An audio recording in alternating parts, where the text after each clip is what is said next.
Así que en esta mañana vamos a hablar de Jesús. Vamos a hablar de la preeminencia y de la supremacía de Jesús. Para recordar quién es el protagonista de esta historia.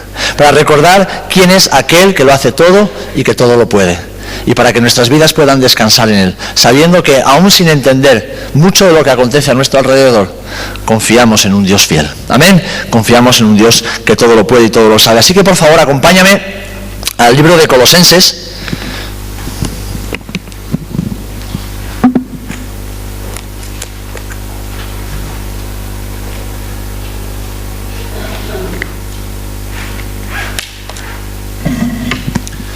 Colosenses capítulo 1, vamos a leer a partir del versículo 15. Y dice así la palabra del Señor, Colosenses 1, versículo 15 en adelante. Él es la imagen del Dios invisible, el primogénito de toda creación.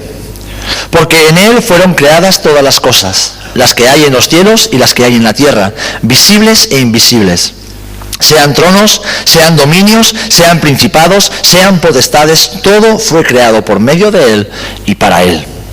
Y Él es antes de todas las cosas, y todas las cosas en Él subsisten. Y Él es la cabeza del cuerpo, que es la Iglesia. Él que es el principio, el primogénito de entre los muertos, para que en todo tenga la preeminencia, por cuanto agradó al Padre que en Él habitase toda la plenitud. Y por medio de Él reconciliar consigo todas las cosas, así las que están en la tierra como las que están en los cielos, haciendo la paz mediante la sangre de su cruz. Y a vosotros también, que erais en otro tiempo extraños y enemigos en vuestra mente, haciendo malas obras, ahora os ha reconciliado en su cuerpo de carne por medio de la muerte, para presentaros santos y sin mancha e irreprensibles delante de Él. Si en verdad permanecéis fundados y firmes en la fe, y sin moveros de la esperanza del Evangelio que habéis oído, el cual se predica en toda la creación, que está debajo del cielo, del cual yo fui hecho ministro. Ahora me gozo en lo que padezco por vosotros, y cumplo en mi carne lo que falta en las aflicciones de Cristo por su cuerpo, que es la Iglesia, del cual fui hecho ministro, según la administración de Dios que me fue dada para con vosotros, para que anuncie cumplidamente la palabra de Dios. El ministerio que había estado oculto desde los siglos y edades, pero que ahora ha sido manifestado a sus santos, a quienes Dios quiso dar a conocer las riquezas de la gloria de este misterio entre los gentiles, que es Cristo en vosotros, la esperanza de gloria. A quien anunciamos, amonestando a todo hombre y enseñando a todo hombre en toda sabiduría, a fin de presentar perfecto en Cristo Jesús a todo hombre, para lo cual también trabajo luchando según la potencia de Él, la cual actúa poderosamente en mí. Amén. Que el Señor bendiga su palabra. Amén. ¿Estáis conmigo? ¿O estáis pensando ya en los pestiños de la tarde? No, ¿verdad? Bueno, puedes pensar en los pestiños, pero estate conmigo durante un rato. Padre, en el nombre de Jesús, gracias por tu palabra, Señor. Gracias por la comunión de los santos. Gracias por poder disfrutar de todo lo que nos regalas en este tiempo y en este momento. Nos reunimos en tu nombre alrededor de tu palabra para que ésta nos enseñe, para que ésta nos instruya, para que ésta, Señor, nos lleve allá donde tú quieres llevarnos, hacer crecer nuestra alma y conocimiento de ti y cumplir tu propósito para la gloria de nuestro Dios y Padre Celestial. En el nombre de Jesús. Amén. Amén. Amén, hermanos. ¿Sabéis? La Biblia nos revela muchas cosas acerca de Dios. Y una de las que vemos aquí en el libro de Colosenses es la supremacía de Cristo. Es la preeminencia de Jesús. Y esto necesitamos recordarlo y necesitamos caminar en esta verdad, en este principio, cada día de nuestras vidas. Necesitamos levantarnos cada mañana y poner nuestros ojos en Jesús. Necesitamos tomar cada decisión día a día, sea grande o pequeña, poniendo a Jesús como el que debe tener preeminencia en dicha decisión. Debemos acostarnos dando gracias a Jesús por habernos sostenido. Debemos relacionarnos con las personas sabiendo que es a Cristo a quien representamos con nuestras palabras, con nuestros hechos y nuestras actitudes. ¿A quién de nosotros no nos gusta cantar salmos y canciones al Señor? A todos nos gusta, ¿verdad? Nos agrada cantar, y a mí que ya voy para los 40, me agrada recordar esos himnos antiguos donde el protagonista de toda la canción era Jesús. Ahora hacemos buena música, antes cantábamos himnos. Ahora hacemos buenos arreglos musicales. Antes cantábamos la Biblia. Y me gustaría que pudiésemos cada día más volver a eso. No para cantar himnos, sino para cantar la Biblia. Para que Cristo sea el centro de todo lo que hablamos y de todo nuestro tiempo de culto. A todos nos gusta expresar gratitud y amor a Dios, rendirle adoración y homenaje al Señor. Y esto es precisamente lo que está haciendo el apóstol Pablo en este pasaje que leemos aquí en Colosenses. Nos está recordando, nos está enseñando que Jesús es el primero en todo y sobre todos. Amén. En eso se basa tu fe y mi fe. Un día todo lo que aquí hayamos construido, hermanos, dejará de existir. Un día todo lo que tú hayas hecho por Dios y por su iglesia no valdrá absolutamente de nada, dejará de existir. Aquello que quedará será cuánto Cristo ha sido el primero en ti, sobre ti y por ti. Aquello que permanecerá será tu relación con Él. ¿Saben? Cuando uno está en Israel se da cuenta de que hay una parte de su pueblo que está ciego, como dice el apóstol Pablo en Romanos. Y que es difícil que se conviertan, porque muchas veces los creyentes, los evangélicos, queremos que cambien de religión. Tienes que dejar de ser judío y hacerte evangélico. Y es imposible porque le estamos diciendo que cambien de una religión a otra. Y debemos recordar que no estamos aquí para decir a la gente que venga a la iglesia. Estamos aquí para decir a la gente que vaya a Cristo. Y solo a Cristo. Amén. Que cambie la religión. Incluso la religión evangélica, por una relación directa y diaria con el Padre, por medio del Espíritu Santo, a través de la persona de Jesús. Porque como vamos a ver en esta mañana, todo es por Él, por medio de Él y para Él. Es el único protagonista en la historia de la humanidad.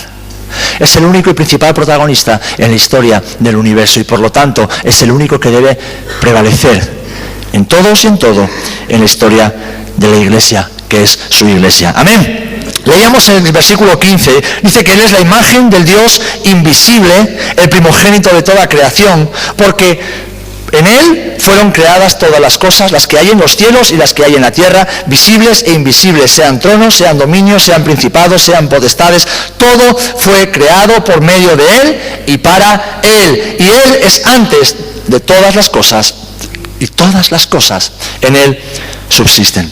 ¿Saben, hermanos? La Biblia nos está diciendo que Jesús es el creador y sustentador de toda la creación, junto con el Padre y el Espíritu Santo. Y además, Él existe antes que todas las cosas. Él es eterno. Él no fue creado por el Padre, como algunos malinterpretan las Escrituras de Pablo. Él es uno con el Padre y por lo tanto Él es eterno. Antes que nada fuera Jesús, el Hijo, ya era. Amén. Y esto lo encontramos en Génesis 1.1.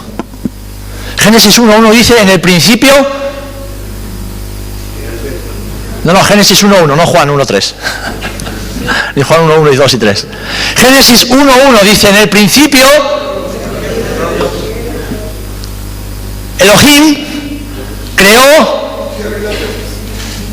Si leemos ese pasaje en hebreo, que es el original en que fue escrito, dice que en el principio dioses creó cielos y la tierra. Y viene añadido, en el principio dioses, Elohim, plural de Dios, Aleph Tav, principio y final, porque son las primera y última palabra del alfabeto hebreo, creó los cielos y la tierra. Eso nos está diciendo que en esa divinidad hay varias personas, dos o más personas. Nosotros sabemos quiénes son esas tres personas. Pero además el añadido Aleph Tav, primera letra del alfabeto hebreo, última letra del alfabeto hebreo, nos lleva a Apocalipsis, cuando Jesús dice, yo soy el alfa y la omega, yo soy el primero y el último, yo soy el principio y el final. Es decir, en el principio, Padre, Hijo y Espíritu Santo creó cielos y la tierra. Jesús está en el principio de todas las cosas. Y vamos a Apocalipsis 22, y Jesús está en el final y conclusión de todas las cosas. Porque Él todo lo ha creado y en su mano todo se sustenta. Amén. Lo cual nos enseña y nos recuerda que fuera de Él no hay vida. Fuera de su voluntad no hay vida. Fuera de su voluntad no hay gozo, no hay salvación, no hay prosperidad, no hay bendición. Solo en las manos de aquel que lo sustenta todo. Amén. Juan 1:3, y ahora sí voy a decir lo que decía nuestro hermano Juan. Dice que todas las cosas por Él fueron hechas, y sin Él nada de lo que ha sido hecho fue hecho. Todo lo que puedas ver que sea bueno, Jesús lo ha creado. Incluso aquellas cosas que no parecen buenas, que los hombres hemos estropeado, en su inicio fueron creadas por el Hijo. Porque Dios lo sujetó todo a sus pies. El Señor lo puso todo bajo su dominio. Así que, queridos hermanos, lo que este pasaje nos enseña en primer lugar es que todo fue creado por Él y para Él. Por lo tanto, desde el principio Jesús es el primero en la creación, y yo le doy la gloria y la honra. Amén. En segundo lugar, vemos en los versículos 20 y 22, no vamos a seguir cronológicamente, ¿vale? Vamos a ir saltando de unos a otros según la importancia que entiendo que tiene este pasaje. 20 al 22 dice que por medio de Él reconciliar consigo todas las cosas, así las que están en la tierra como las que están en los cielos, haciendo la paz mediante la sangre de su cruz. Y estando vosotros, y a vosotros también, que erais en otro tiempo extraños y enemigos en vuestra mente, haciendo malas obras, ahora os ha reconciliado en su cuerpo de carne, por medio de la muerte, para presentaros santos y sin mancha, reprensibles delante de Él. Jesús es el primero en la creación, y Jesús tiene la supremacía en la reconciliación. En la reconciliación. Saben, estamos llegando a las Navidades, y a todos se nos ponen los dientes largos con los polvorones, ¿verdad? A todos se nos ponen los dientes largos con el marisco. A todos se nos ponen los dientes largos con las zambombas flamencas que están bombardeando las calles de nuestros pueblos. A todos se nos ponen los dientes largos con las cenas y comidas navideñas, pensando en los reyes, qué me van a regalar, qué me van a dar. Pero déjame decirte una cosa, natividad significa que alguien tuvo que nacer para morir, para que tú y yo vivamos. Y todo lo demás es basura mundana, de la que nos empapamos durante unos días y después nos tenemos que desintoxicar, porque el ácido úrico se nos pone hasta las cejas. Natividad significa que tú y yo estábamos muertos y alguien tuvo que nacer para después morir y nosotros tener vida juntamente con Él. Eso es la Navidad. En Belén pudimos ver cómo la supuesta basílica de la Navidad es un completo desastre, es un completo caos. Piedras viejas, lámparas que parecen las bolas de Navidad de los arbolitos que ponemos nosotros, gente que vaya a besar una piedra. Pero ¿saben? Eso no es la Navidad. La Navidad no es fiesta. La Navidad no es cachondeo. La Navidad es recordar que alguien un día tuvo que nacer para que tú y yo tengamos vida. Y ese alguien es Jesús. ¿Y por qué tuvo que nacer ese hombre y venir a morir en santidad? Sencillamente porque tú y yo estábamos alejados de Dios. Tú y yo estábamos muertos, como dice el apóstol Pablo a los Romanos, en nuestros delitos y pecados, y el Padre tuvo que enviar a su Hijo para pagar el precio de la expiación. Hoy los judíos lloran, parece que están castigados delante del muro, ¿verdad?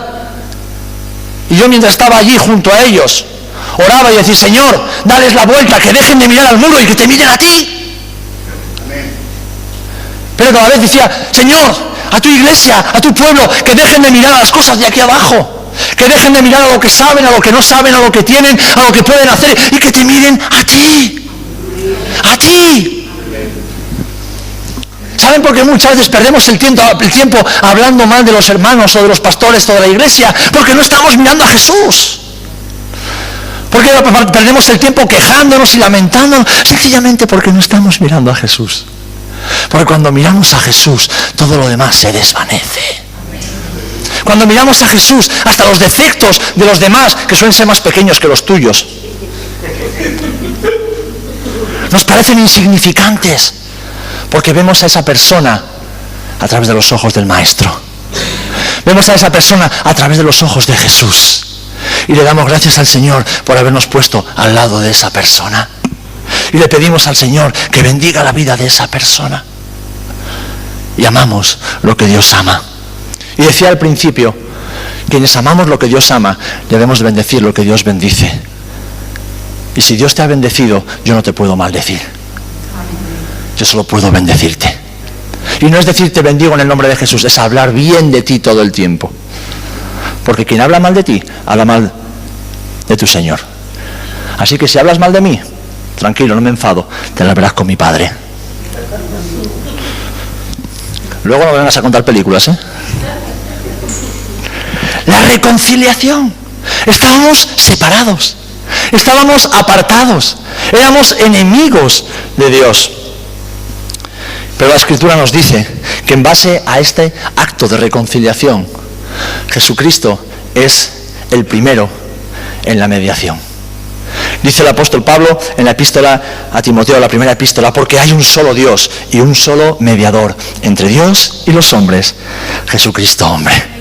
No hay ningún otro hombre capaz ni digno de ostentar este oficio. Solo en Cristo hay posibilidad de salvación. Solo en Jesús hay salvación. Y en ningún otro hay salvación, le escribía el apóstol a los Hechos, en los Hechos.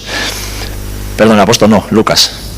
Porque no hay otro nombre bajo el cielo dado a los hombres en que podamos ser salvos. No hay otro nombre bajo el cielo que se nos haya entregado en quien podamos hallar salvación. Eso es la Navidad. Eso es la Navidad. Así que te invito que en este año, cuando nos preparemos para esas comilonas de Navidad, cuando nos preparemos para esos tiempos de celebración navideña, pensemos qué es la Navidad y cómo yo celebro ese momento. Sabiendo que ni siquiera Jesús nació en estas fechas. Sabiendo que lo que Cristo vino a hacer no tiene que ver con comida ni bebida, sino con la salvación de la humanidad. Amén. Él es el primero en la reconciliación y puesto que solo Él puede salvar, solamente Él es digno de gloria y de honra. Amén. El versículo 18, vamos a ir un poquito hacia atrás, dice la palabra del Señor. Y Él es la cabeza del cuerpo, que es la iglesia. Él, que es el principio, el primogénito de entre los muertos, para que en todo tenga la preeminencia. ¿Saben? Unos versículos más adelante, aquí hemos encontrado que Jesús nos dice, es el primero en resucitar. Si leemos la Biblia ya desde el Antiguo Testamento, podemos encontrar personas que resucitaron. ¿Verdad? Eliseo se tumbó sobre el hijo de la viuda de Sarepta. ¿Y qué hizo el niño? Resucitó. Dice que un hombre cayó en la tumba de Eliseo y al entrar en contacto con los huesos, ¡pum!, resucitó. Vemos a Jesús diciéndole a Lázaro, después de 4 días muerto, sal. Y Lázaro salió de la tumba. Vemos a Jesús tocando un féretro, el féretro de un niño que dicen que era el hijo de la viuda de Naín. Y ese niño, ese joven, resucitó. ¿Saben? Todas estas personas, incluso las que resucitaron el día en que Jesús murió en el Gólgota, todas volvieron a morir para un día resucitar a la vida eterna. Pero Jesús es el único que murió, resucitó y no morirá jamás.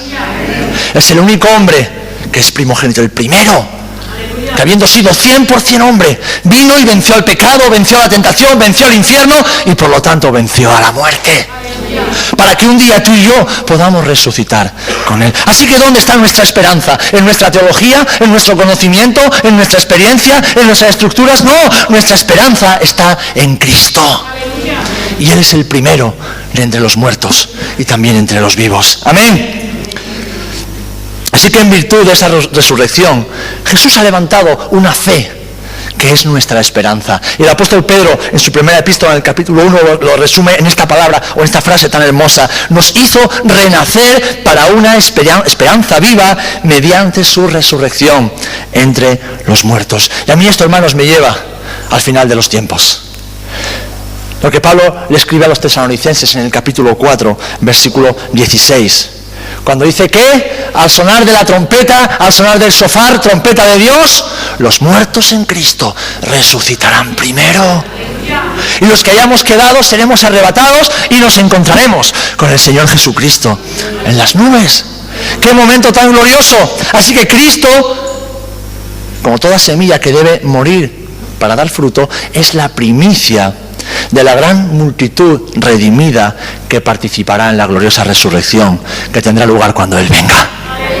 Él es el primero entre los millones que ese día resucitaremos con Él. Y saben, alguien que ha resucitado en Cristo solo puede hacer lo que Cristo hace: amar y bendecir. Amar y bendecir. Amar y hablar bien. Y quiero dejarte esto como un desafío para tu vida. Porque saben, saliendo de casa uno ve otras realidades. Y algo que el Señor me decía cuando estábamos en Israel: Serafín, bendice lo que yo bendigo y no bendigas lo que yo no bendigo. Ama lo que Dios ama, lo que yo amo, y no ames lo que a ti te es fácil amar. Bendice lo que yo bendigo. Y entonces, pensando en el entorno en el que vivo, saben, vivimos en una sociedad que maldice todo el tiempo. Y que maldice significa que habla mal, que critica, que murmura, que levanta falso testimonio, que opina.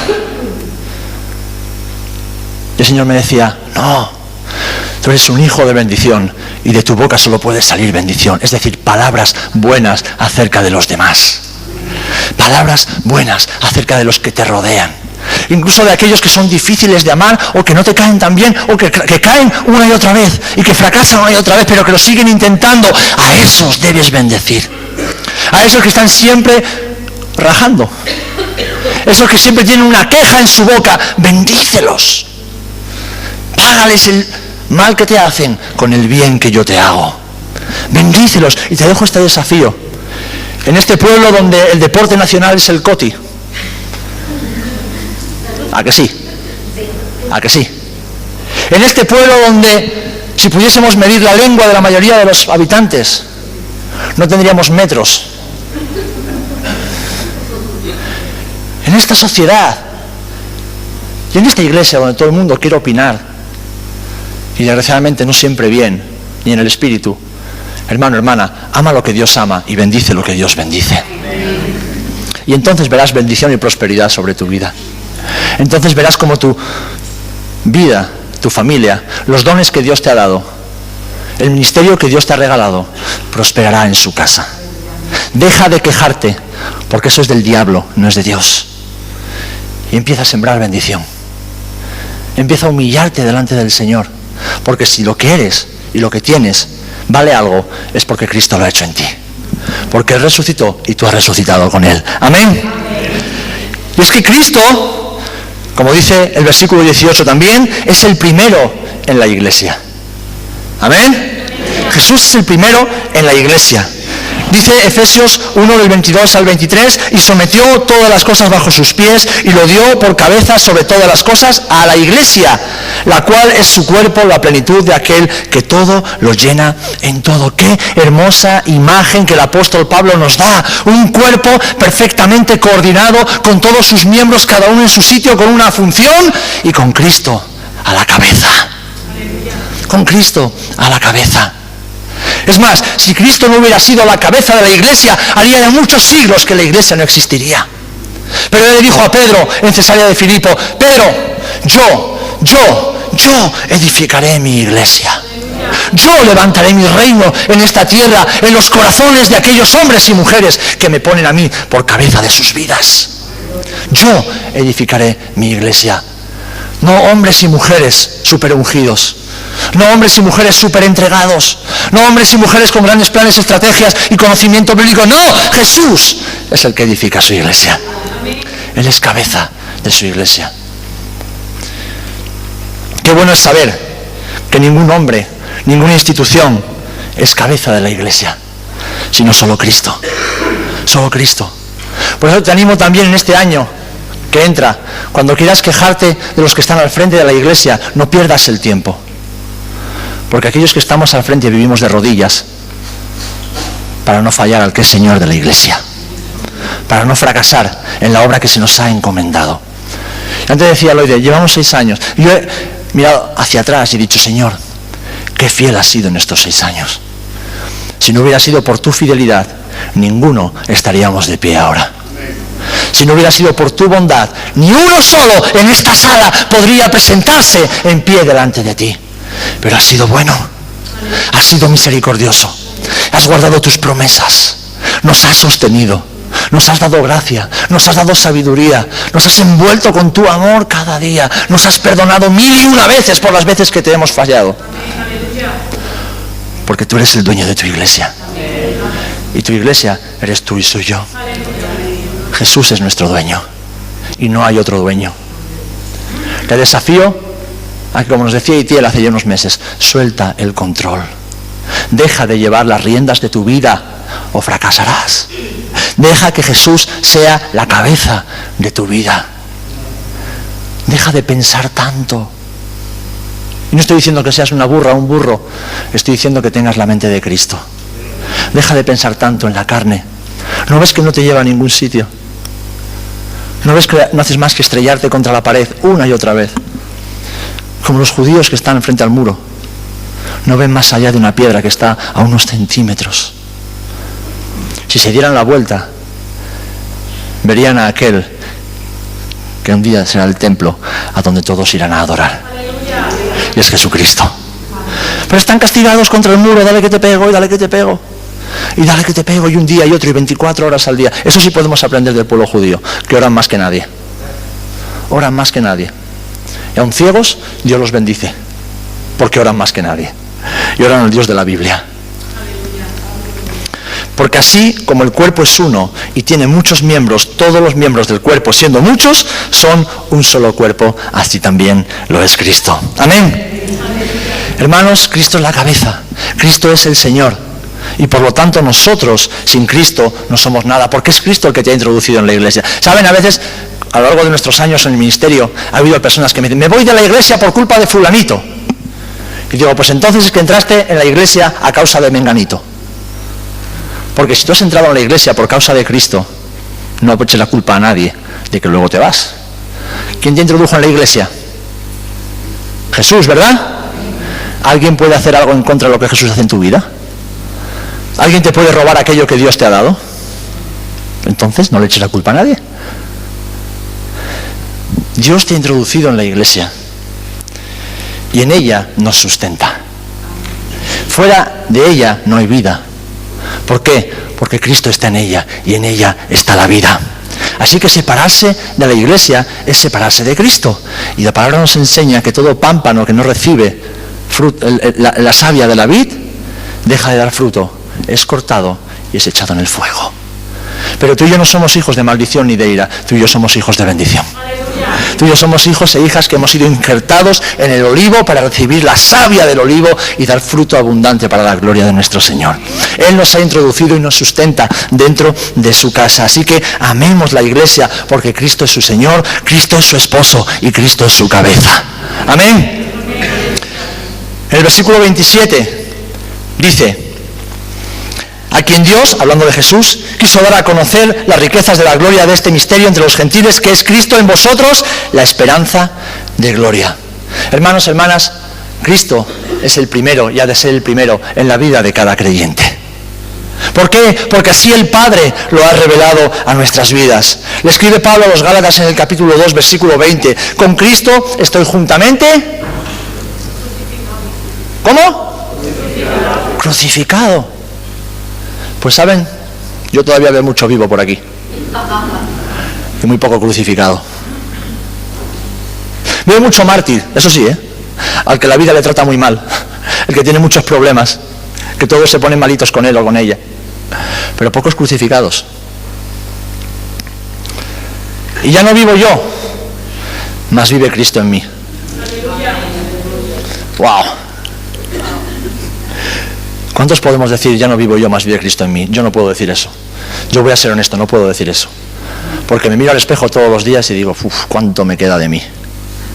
¿Cuánto me queda de mí? Pero vuelvo a mirar y digo, Señor, pero estoy empezando a ver cosas de ti. Así que no pierdo la esperanza. Y sigo crucificando mi carne. Y sigo crucificando mi mente, mis ideas, mis razonamientos, mi torpeza, mi orgullo, mi pecado. Porque sé que Cristo es fiel. Y Él cumplirá hasta el final la buena obra que ha empezado en mi vida y en tu vida. Amén. Gloria al Señor. ¡Qué misterio! ¡Qué misterio! Oculto, como dice la Escritura, desde la eternidad y que ahora se ha manifestado a los hijos. Es decir, que Cristo, Dios, el incontenible, aquel que decidió morar en un tabernáculo hecho de hombres en el desierto y después complació a su siervo David habitando en el templo edificado por Salomón en Jerusalén, pero que él no puede ser contenido porque dice que los cielos de los cielos no lo pueden contener, ahora vive en ti y vive en mí. Y eso durante generaciones y siglos los seres humanos han intentado comprenderlo. Su pueblo, la nación de Israel, ha intentado comprenderlo, por eso le han construido casa, pero no pudieron hasta que Cristo nos fue revelado. Y tú y yo ahora hemos recibido la bendición de esa revelación. Que el Dios incontenible vive en ti y vive en mí. Entonces, sí podemos decir, ya no vivo yo, mas Cristo vive en mí. Y lo que vivo en la carne, lo vivo en la fe del Hijo de Dios, el cual se entregó por mí. ¿Saben de qué habla todo esto? No habla de ti, habla de mí, habla de Él y de lo que Él ha hecho en nosotros. Porque de eso se trata la vida cristiana. No se trata de lo que podamos alcanzar, no se trata de lo que podamos, a dónde podamos llegar. No, se trata de todo lo que Cristo produce en nosotros por su buena voluntad. Y nuestra única tarea es dejarnos llevar. ¿Cómo dicen? To flow. Fluir. Vivir en el Espíritu. Bogar mar adentro. Allá donde nuestros pies no tocan el suelo. ¿Saben lo que veo yo muchas veces en la iglesia? Hombres y mujeres que caminan por la orilla. Como los viejitos esos, que van por la playa en verano. Van por la orilla. Bronceándose primero la cara y luego la espalda. Por la orilla. ¿Por qué? Porque muchos ya son mayores. No se fían de sus fuerzas para entrar en el agua y quizás tener un susto. Pero déjame decirte, mi amado hermano, que los milagros ocurren mar adentro. Los milagros no ocurren en la orilla, porque en la orilla tú tienes el control. En la orilla tú y yo manejamos la situación. Y entonces a Jesús no le dejamos hacer nada. Pero cuando decimos, Señor, quiero perder el control. Quiero que tú seas la cabeza. Quiero que tú seas el primero en mi vida. Quiero verte obrar. Quiero echar las redes y que la pesca sea más fuerte que mis fuerzas. Tiene que ser mar adentro, donde Jesús calma las tempestades, donde Jesús camina sobre las aguas y cuando nos agarramos a Él, caminamos sobre las aguas también. Jesús es el primero en la vida de los creyentes. Yo no sé qué efecto tiene esto en tu vida, pero a mí, a la vez que me conmueve, me desafía. Me desafía. Me desafía. Porque saben, otra cosa que buena que tiene Israel es conocer la historia de Israel. Desde el principio hasta los días de hoy. Y conocer que donde hace 100 años no había sino desierto, ruinas, vergüenza, humillación, ignominia, ahora hay una nación que prospera, florece y que es una luz para las naciones. ¿Sabes lo que dijo el profeta hace muchos años? ¿Dará a luz la mujer en un solo día? ¿Verán esto los pueblos? Sí, lo verán y se asombrarán. Porque en un solo día lo que no era, fue. Y en 70 años tenemos milagros donde el desierto se ha vuelto verde. Donde las ruinas de generaciones pasadas han sido reedificadas. Donde habitaban los chacales y los animales del desierto, ahora los niños corren con alegría, los ancianos, como dice la Escritura, se sientan a la puerta y dan gloria a Dios. Y donde los manantiales que estaban secos vuelven a brotar agua de la tierra. ¿Por qué? Porque Dios es fiel a sus promesas. Dios es fiel a sus promesas. Y cuando confiamos y le ponemos por primero de todo, el Señor obra. Y para ir concluyendo, lo voy a resumir en esta frase. Jesús es el primero en todo. En todo. Y te voy a dar un consejo que te lo he repetido muchas veces durante 6 años. Deja que Jesús sea el primero en todo, en tu vida. En todo. En tu hogar, en tu trabajo, en la labor ministerial que Él te haya encomendado, en tus relaciones con tus amigos, en tu economía. Deja que Jesús sea el primero en todo. En todo. Porque ninguno que a Él va será jamás avergonzado. Ninguno que en Él confía será jamás defraudado. Ninguno que en Él descansa le fallarán las fuerzas. El versículo 18 termina así: para que en todo tenga Él la preeminencia. Queridos hermanos, De la misma forma que el sol brilla mucho más que la luna, es más, ¿la luna por qué brilla? Porque el sol la alumbra. De la misma forma que el sol brilla más que cualquier luz que tú y yo como seres humanos podamos encender, la gloria incomparable del Señor es superior a cualquier otra gloria. Nada ni nadie se puede comparar con Él, porque en el versículo 19 dice que en Él habita toda la plenitud de Dios. Quien me ha visto a mí, dice Jesús, ha visto al Padre. Quien me ha visto a mí, dice Jesús, ha visto a Dios. No necesitáis ver absolutamente nada más para saber cómo es Dios y lo que Dios hace. En el capítulo 2, versículo 9, añade, porque en Él habita corporalmente toda la plenitud de la deidad, toda la plenitud de Dios. Y puesto que Él es Dios, Él es el primero en gloria, Él es el primero en poder, en autoridad y en majestad. Él es el Señor y Él es juez. Y Él será confesado por toda lengua de toda nación que Él es el Señor. Y toda rodilla de toda nación se postrará delante de Él. Y dirán que Él es el Señor, para la gloria de nuestro Dios y Padre Celestial. Y como dice el profeta Zacarías en el capítulo 14, versículos 1 y en adelante, acompañadme si queréis, porque es un pasaje maravilloso de la Escritura, que nos recuerda lo que Dios hará en su día, y Jesús será el protagonista. Zacarías, capítulo 14, versículos 1 en adelante.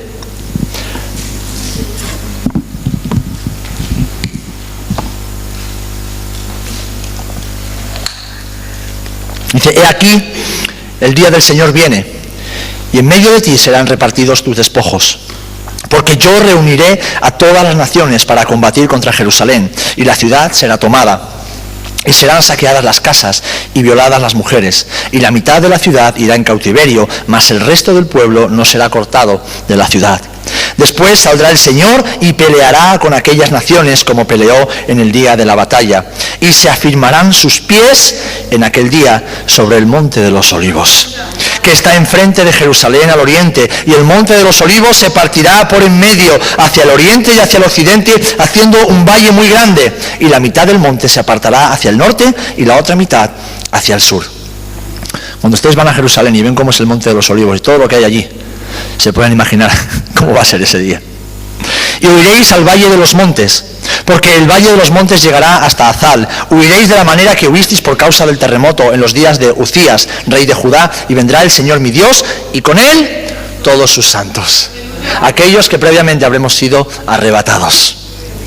Y acontecerá que en ese día no habrá luz clara ni oscura.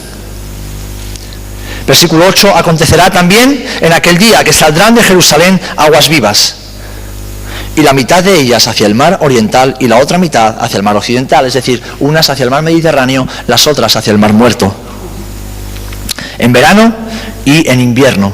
Y el Señor será rey sobre toda la tierra. En aquel día el Señor será uno, y su nombre uno será.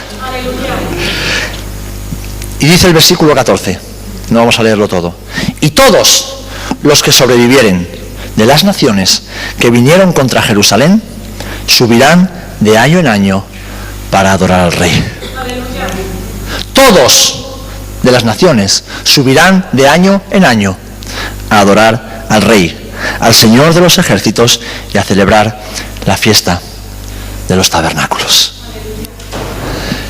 Hermanos, hermanas, Jesús es el primero, porque Él estaba antes que todas las cosas, creando y sustentando todas las cosas.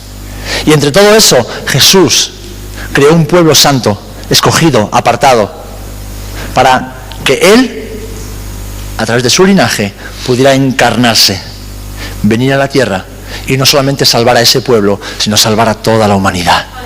Y una vez habiéndose ido, Él creó un pueblo que ha sido injertado en el olivo.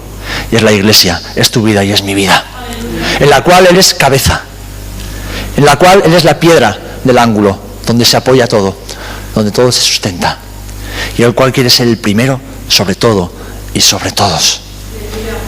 Así que en este año que vamos concluyendo, para empezar uno nuevo, con expectativas, con fe, con deseos de nuevas cosas en el Señor, debemos recordar esto, que Jesús es el primero sobre todo y sobre todos. Y saben, lo digo porque hoy día hay muchos cristianos modernistas y liberales que menosprecian el nombre de Jesús, su persona y su obra. Y muchos salen de las facultades y de los seminarios. Pero es que en aquellos tiempos Pablo estaba pensando en los gnósticos. Estudien un poco de historia de la Iglesia, los encontrarán por ahí.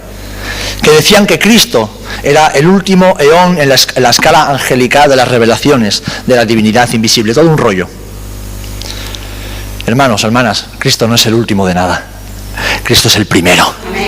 Cristo es el primero. Y tu vida dice cuánto Cristo es el primero para ti.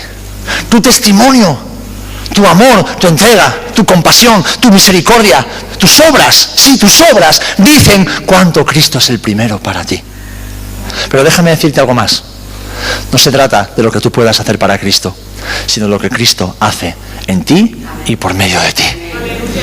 Así que dejemos, hermanos y hermanas, que Cristo sea el primero. Permitámosle ser el primero en nuestra mente, en nuestro corazón, en nuestra vida. Sabemos quién es. Le hemos conocido. Se ha revelado a nosotros a través de su palabra.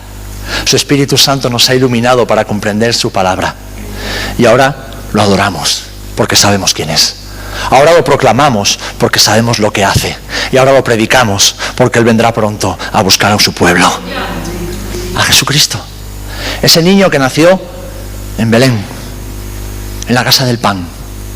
Ese niño que es el pan de vida para todas las naciones. Pero que ya no es un niño. Es un rey. Es un rey.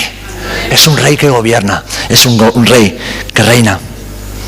Y como dice en el principio de la Escritura, en el principio, Elohim, Aleph, Taf. En el principio, el Alfa y el Omega creó todas las cosas. En el final, he aquí, yo soy el Alfa y el Omega. Principio y final, primero y último. Yo vengo pronto. ¿Y qué dice su iglesia? Amén, Señor Jesús. Ven pronto. Ven pronto. Pero mientras tanto, mis hermanos. Juan, ¿puedes coger el piano, por favor? Mientras tanto, su iglesia ha de esperar al Maestro. Su iglesia ha de esperar a Jesús. Su iglesia ha de esperar al que es cabeza de la iglesia. Y no podemos hacerlo con los brazos cruzados. No debemos hacerlo con el corazón apático, no. Debemos hacerlo con expectativa. Debemos hacerlo con fe. Debemos hacerlo con pasión y con entrega. Así que hoy te pido que pienses en esto. ¿Es Jesús el primero en todo en mi vida? ¿Es Jesús el primero?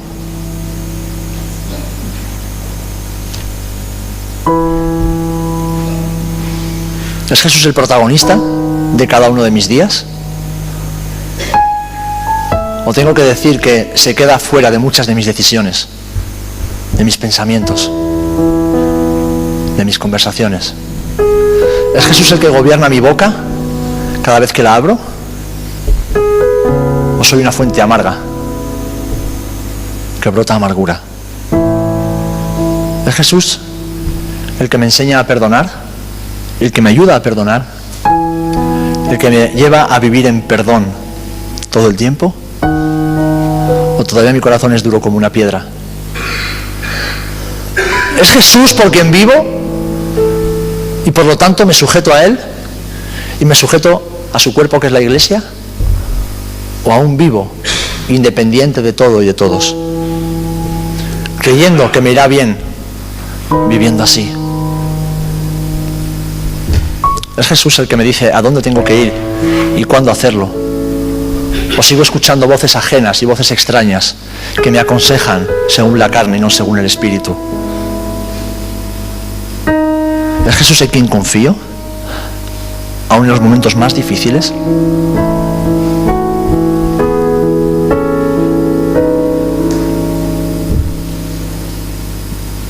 A 2 semanas de viajar a Israel, yo no podía ir. porque el enemigo se levantó de una forma que no se pueden imaginar. Y yo no podía ir. Y dudé. Pero hablando con Loide, recordé que el Señor me había hablado. Y no este año, hace 19 años. Y Él me dijo lo que iba a hacer con mi vida. Y dije, vale, Señor, pues si tú has hablado, tú ahora tienes que hacer algo, porque yo no tengo nada. Y sencillamente confié, una vez más confié. He ido, he vuelto, y he visto los milagros de Dios en las vidas. He visto cómo Dios ha restaurado corazones. He visto cómo Dios ha impartido visión. He visto, como decía Fini, como de corazones que quizás tienen pocas cosas en sus manos, brota generosidad que sobreabunda, que bendice y que desafía. Y sobre todo he podido cumplir la voluntad de Dios, hacer aquello que Él me dijo, no por lo que yo tengo, porque no tengo nada, sino por lo que Él tiene. ¿Qué es y quién es Jesús para ti? ¿Qué es Jesús para ti? ¿Qué significa Jesús para ti? ¿Solo un buen amigo? ¿Solo un salvador? ¿Solo alguien que está ahí y a quien acudimos de vez en cuando, sobre todo cuando nos va mal? ¿O es Jesús todo? ¿O lo es todo? Yo no sé lo que debieron sentir los discípulos cuando Jesús fue sepultado, pero creo que el día siguiente a estar sin Jesús, después de haber estado 3 años y medio con Jesús, tuvo que ser muy duro. Porque aquel que está con Jesús y no le echa de menos cuando le falta, le tuvieron que echar mucho de menos. Le tuvieron que echar mucho de menos. Y saben, tú y yo no tenemos que echar de menos a Jesús. No debemos echar de menos a Jesús, porque está en nosotros. Está con nosotros. Pero es el Rey. Él es el Rey. Él es el Rey. No es un niñito envuelto en pañales. No. Ni siquiera es un hombre clavado en una cruz, sufriendo, entregándose. No. Él es el Rey. Él es el Rey. Y a un rey se le sirve y se le adora como se merece. A un rey se le honra como se merece.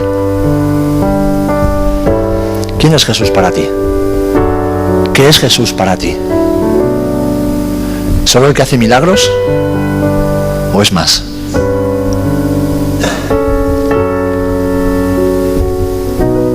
Yo les voy a decir quién es Jesús para mí. Y lo es todo. Jesús lo es todo. Todo. Jesús lo es todo. No hay vida fuera de Jesús. No hay vida fuera de Jesús. No hay esperanza fuera de Jesús. No hay ministerio fuera de Jesús. No hay nada, no hay fruto. No hay felicidad. No hay absolutamente nada. Nada. Nada. ¿Qué es Jesús para ti? Te voy a invitar a que, si Jesús para ti lo es todo, te acerques aquí y te pongas de rodillas conmigo. Y si quieres que lo sea todo, y en esta mañana quieres que lo sea todo, vengas aquí al frente para orar y pedirle al Señor, Señor, quiero que lo seas todo. Quiero que lo seas todo.